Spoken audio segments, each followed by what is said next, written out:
film, there's not enough data in it. And to make claims otherwise isn't scientifically valid.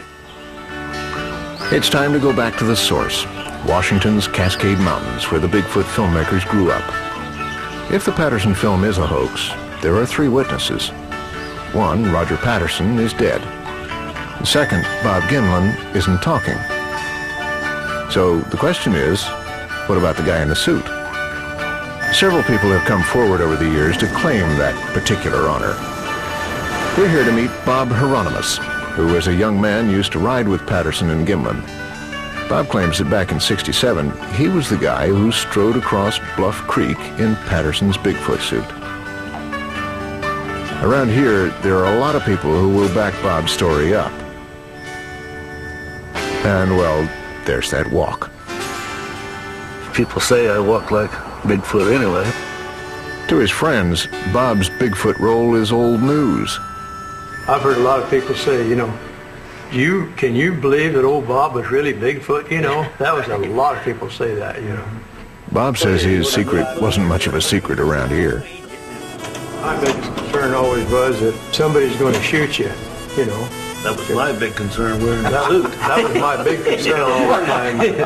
Everybody around here, you know, after a few years knew that was me.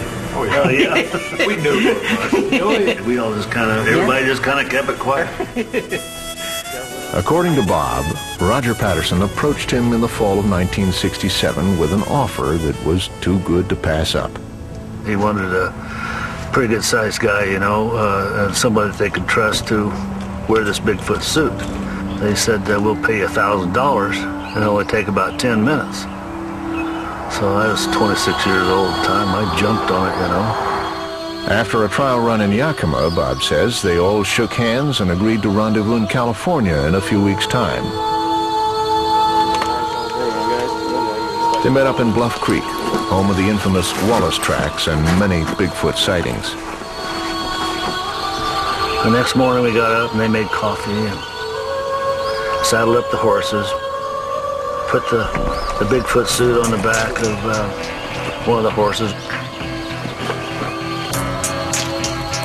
We went about, seemed like about a half a mile from where they were camped up into this place where they had picked out before I got there to film the Bigfoot film.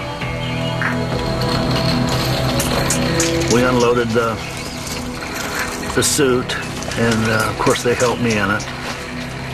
It was in October, you know, and I figured everybody be hunters. Most people go to the mountains and have a gun, you know. You know, it was so hot inside that suit, and the sweat was just rolling off me, and I was nervous, you know, and a little bit claustrophobic. Roger told me to go over at this certain place and stand there.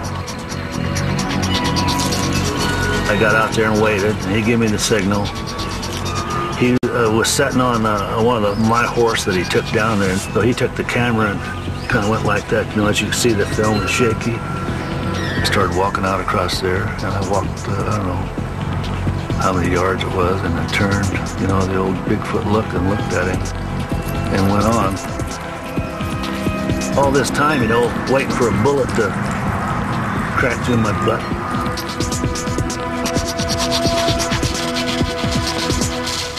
That was the end of it. Good job. I thought I'd done a pretty good job. Millions of people have been fooled all these years. If they would have paid me the $1,000 like they promised, I would have kept my mouth shut.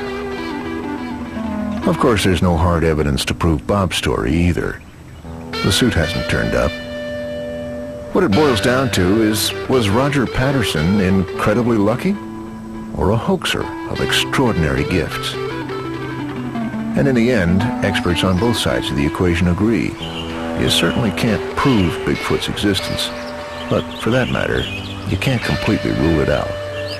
The bottom line is simply this: these footprints exist, these casts exist. Something is making them. I've come to the conclusion that we're simply dealing with a great ape. There's a very strong will to believe, and I think part of it is people don't want the mystery solved. I think a lot of the public is just as happy to have it remain a mystery. There is no way to establish beyond a reasonable doubt that there's such an animal without having a body on a